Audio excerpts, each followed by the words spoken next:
Cumhuriyet Halk Partisi grubu adına 4. konuşmacı Ali Sarıbaş, Çanakkale Milletvekili.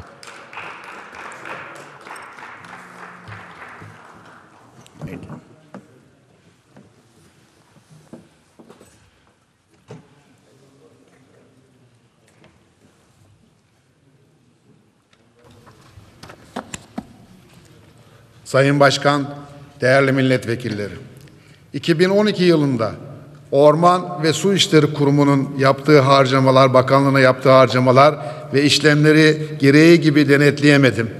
Çünkü siyasi iktidarın yönlendirmesiyle Sayıştay üst yönetimi Türkiye Büyük Millet Meclisi'ne gönderdiği raporları budadı.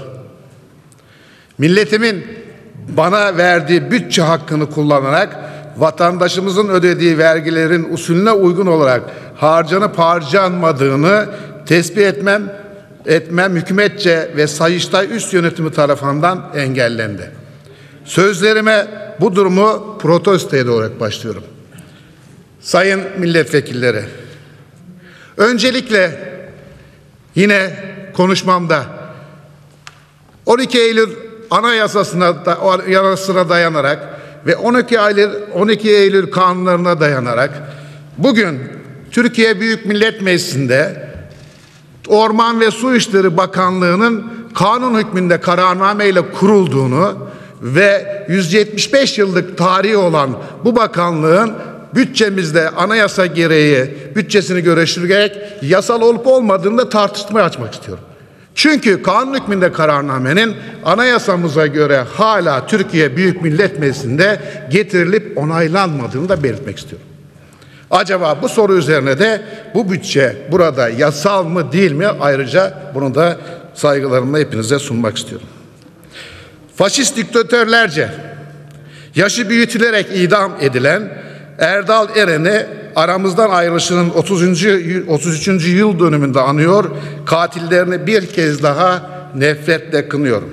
Ayrıca Çanakkale'de düzenlenen gezi eylemlerine destek yürüyüşü sırasında yola hükümet istifa yazdığı iddiasıyla cezai sorumluluğu olmadığına dair rapor olmasına karşın 13 yaşında, tekrar ediyorum, 13 yaşındaki ortaokul öğrencisini kamu malına zarar verdiği gerekçesiyle 6 yıla kadar hapis sisteminde yargılanıyor. Cezai ehliyeti olmayan bu 13 yaşındaki ortaokul öğrencisinin yargılanması doğru mudur, etik midir? Ve bu çocuğun ömrü boyunca buradaki polisimize ve Türkiye'deki Cumhuriyeti'nin ne karşı ilerideki yaşam boyunca bakışının nasıl olacağını merak ediyorum. Değerli milletvekilleri, Cumhuriyet tarihimizin hiçbir döneminde AKP kadar orman ve ormancılığımıza düşman bir iktidar daha gelmemiştir. Ülkemizin en az ormansızlaştırdığı 11 yıllık AKP dönemi yaşanmıştır. Cumhuriyet kuruluşumuzdan 2002 yılına kadar toplam 12 kez, 11 yıllık iktidarınızda ise 17 kez yasalarda değişiklik yaptınız. Ormanların yağmalanmasının bu değişikliklerle önünü açtınız. İktidarınızın en büyük günahlarından birisi de hızla çölleşen ülkemizde önce devlet orman fidanlıklarını, daha sonra da yılların kurumu olan Ağaçlandırma ve Erozyon Kontrol Genel Müdürlüğü'nü kapattınız. Ülkemizde yapılacak en büyük ihaneti yaptıktan sonra çıkıp ağaçlandırma seferberliği yaptığınızı iddia ederek hayati rakamlarla halkımızı aydınlattınız. Sayın Bakan, 2 ay önce burada 2,5 milyar ağaç diktiğinizi iddia ederken geçen haftada 3,5 milyar adet ağaç diktiğinizi iddia ettiniz. 2 ayda bu kadar 1 milyar ağacı nasıl diktiniz?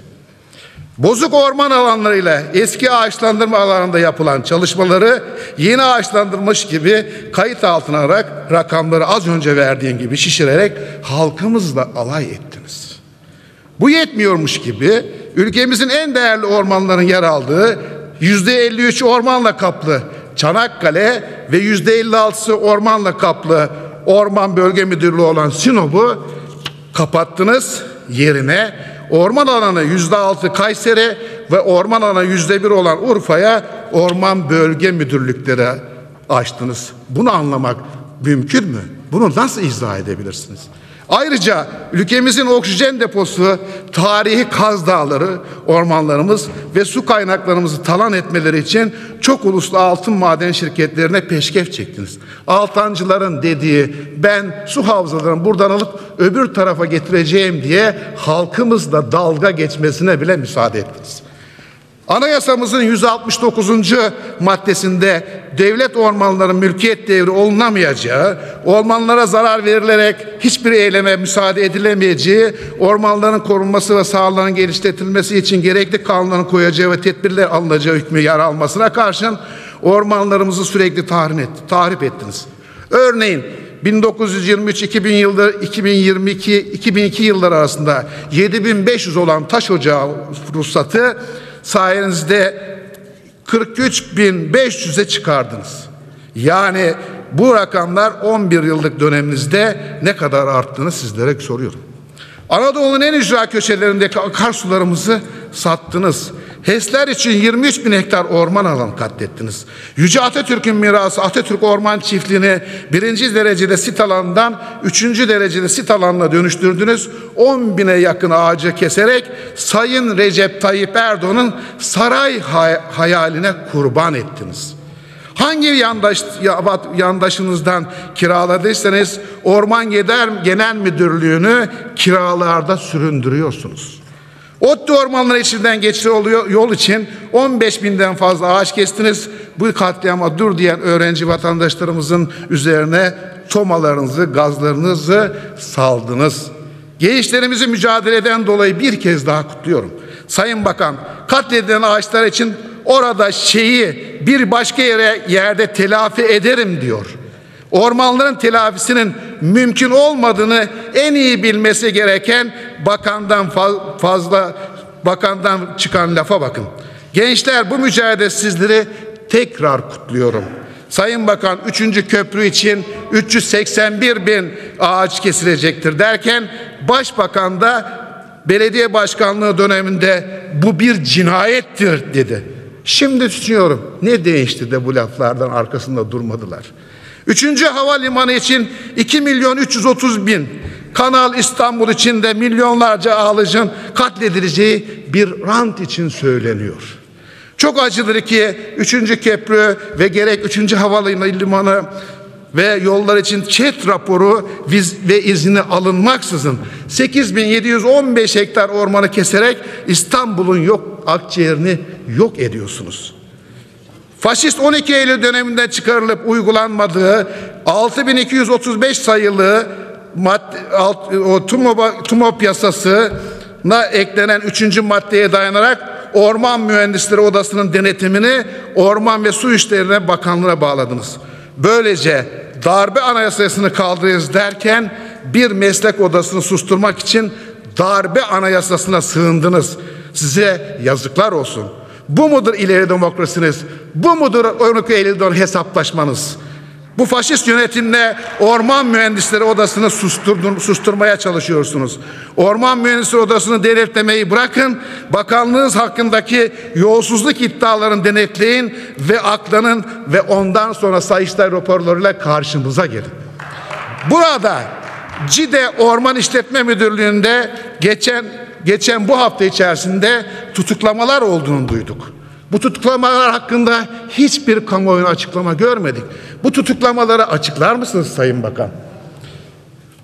Çok değerli milletvekillerim, orman yangınlarıyla mücadele etmek üzere kiralanan helikopterler 1.800 dolar kira parası ödeniyordu. Ama döneminizde 9.200 euroya kiralandığı iddia ediliyor. Aradaki bu tamam 7 kat fazlasına kiralanmış bu kiralama işinden kokular gelmiyor mu Sayın Bakanım? Anayasamızın 170. maddesine göre 2B yasasında ihlal ederek halkımızın ve vatandaşımızın ihtiyacı olanların dışındakilere de satmayı bir rant haline getirdiniz ama başaramadınız. Şimdi sormak istiyorum. 2B köylülerimizin bu paydan gelir hiç alamamasına rağmen %1 dahi pay alamayan orman köylüsüne 2B maddesi olarak atlanan alanımızı bedel olarak vermesi gerekirken vermediniz ama Cumhuriyet Halk Partisi bunu savundu. Sizin döneminizde acaba %1 pay dahi alamayan orman köylüsünün halinde bu seçimlerde gidip nasıl oy isteyeceksiniz? Sendikalara yaptırdığınız ve sendikalarda liyakat ölçüsüne uymadan sadece kendi sendikalarınıza bağlı olan bürokratları atadınız ve bu bürokratları da atmaya devam ettiniz. Ben kısacası böyle bir orman katliamı yapan ve zulmeden ve ormanı kesen bu bakanlığımıza hayır diyor, en derin sevgi ve saygılar sunuyorum.